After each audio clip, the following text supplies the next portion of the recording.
Reaction करवाने के लिए बेटा अगर मान लेते हैं कि ए और बी को आप आपस में रिएक्ट करवा रहे हो, प्रोडक्ट सी और डी बना रहे हो, तो बेटा ए और बी ज़रूरी नहीं है कि अगर ये ख़त्म हो जाए, ये बच जाए, तो प्रोडक्ट फिर भी बनता रहेगा।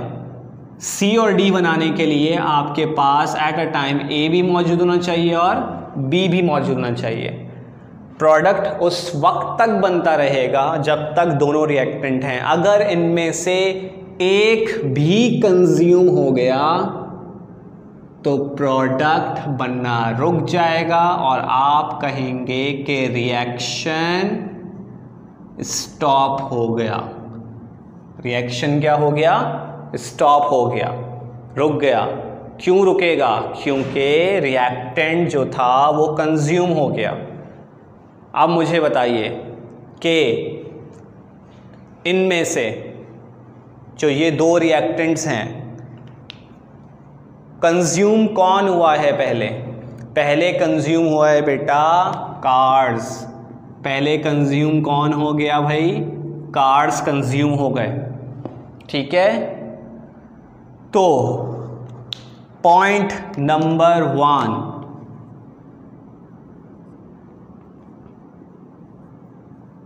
reactant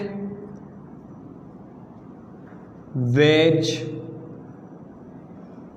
consumes first, वो रिएक्टेंट जो पहले कंज्यूम हो जाए। एक डेफिनेशन बेटा ये होती है लिमिटिंग रिएक्टेंट की। लिमिटिंग रिएक्टेंट, लिमिट का मतलब आप समझ रहे होंगे।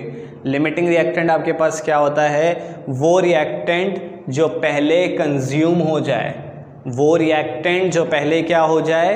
कंज्यूम हो जाए, वो आपके पास क्या कहलाता है? Limiting reactant. ठीक है, लिमिटिंग रिएक्टेंट क्यों कह रहे हैं? क्योंकि लिमिट है, उसकी वजह से प्रोडक्ट, यानी कि लिमिटिंग रिएक्टेंट डिसाइड करता है कि कितना प्रोडक्ट बनेगा।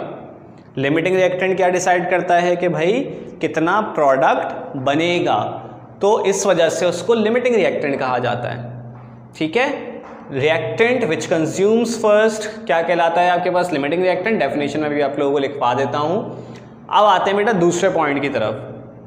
ये पॉइंट क्योंकि उस वक्त के लिए जब आप प्रैक्टिकली कोई वर्क कर रहे हो, ये बात कब के लिए? जब आप कोई प्रैक्टिकली वर्क कर रहे होंगे तो आपको पता चलेगा बेटा कि ये वाला रिएक्टेंट खत्म हो गया। अब जैसे ये प्रैक्टिकल वर्क है, इसमें हमें पता है कि पहले कार्ब्स कंज्यूम हो रही हैं, इस वजह से वो लिमिटिंग रिएक्टेंट है। ठीक है, लेकिन जब आप थ्योरेटिकली पढ़ रहे हो, स्टडी कर रहे हो, मैंने कहा कि भाई ए और बी आपस में रिएक्ट कर रहा है, सी और डी बना रहा है, बताइए कौन लिमिटिंग रिएक्टेंट है। अब आप बोलेंगे भाई हम प्रैक्टिकल तो कर नहीं रहे इसका, तो हम कैसे पता लगाएंगे कौन सा लिमिटिंग रिएक्टेंट है? तो बेटा उसका तरीका क्या है, उसके लिए आपको मैं एक और एग्जांपल दूंगा यहाँ पर इसी चीज़ को लेते हुए।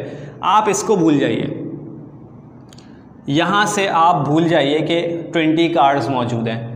मैंने कहा कि एक कंपनी है, उसके पास 100 टायर्स मौजूद हैं।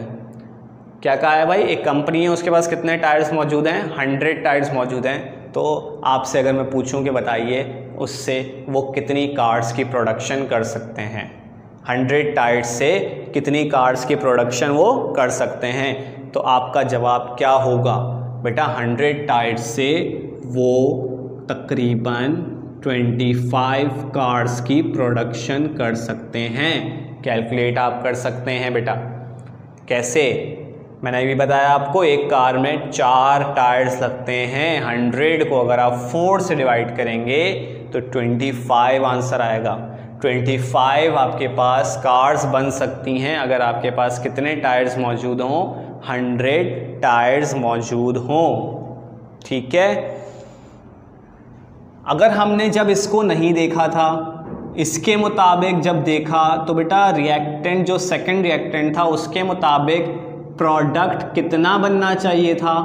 25 बनना कितना चाहिए था? इसके मुताबिक 25। इसके मुताबिक कितना बनना चाहिए? अंडरस्टूड है 20 बनेगा, इसकी तो वैल्यू 20 है। इसके मुताबिक 20 बनेगा, इसके मुताबिक 25 बनेगा। दोनों के मुताबिक डिफरेंट प्रोडक्ट बन रहा है। मैं आपसे पूछूं एक्चुअली क्या बना है, एक्चुअल प्रोडक्ट क्या बना है, तो आप कहेंगे 20 बना है, यानी कि इसका वाला बना है, इसका वाला प्रोडक्ट नहीं बना। ठीक है, क्यों? क्योंकि बेटा वही बात कि जब वो कंज्यूम हो गया, पहला रिएक्टेंट कंज्यूम हो गया, तो अंडरस्टूड है कि आपके पास प्रोडक्ट बनना रुक जाएगा। तो बेटा आप मुझे बताइए 25 और 20 में से लीस्ट कौन है? 20 है। मैं यहाँ पर एक पॉइंट लिख रहा हूँ, फिर आपको बताता हूँ। Which gives least amount of product. ऐसा रिएक्टेंट जो लीस्ट अमाउंट ऑफ प्रोडक्ट आपको दे। बेटा इन दोनों में से 25 और 20 में से लीस्ट कौन था? यही था। तो लीस्ट अमाउंट ऑफ प्रोडक्ट कौन दे रहा है? ये दे रहा है, तो इसको हम लिमिटिंग रिएक्टेंट कहेंगे। ये कैलकुलेशन से निकालते हैं। दो आपके पास क्या होते हैं? रिएक्टेंट्स मौजूद होते हैं। 2 भी हो सकते हैं, 4 भी हो सकते हैं। लिमिटिंग रिएक्टेंट के सवाल में कभी भी एक रिएक्टेंट नहीं हो सकता। तो 2 भी हो सकते हैं, 4 भी हो सकते हैं, 3 भी हो सकते हैं। आप क्या करेंगे? हर रिएक्टेंट से आपसे पूछा जाएगा बताइए कितना प्रोडक्ट बनेगा, तो आप हर रिएक्टेंट से क्या करेंगे? प्रोडक्ट निकालना शुरू करेंगे और देखेंगे कौन लीस्ट दे रहा है। कैलकुलेशन करके कौन लीस्ट दे रहा है। जो लीस्ट देगा बेटा वही लिमिटिंग रिएक्टेंट भी होगा, और जो लीस्ट अमाउंट आएगा वही एक्चुअल प्रोडक्ट भी होगा।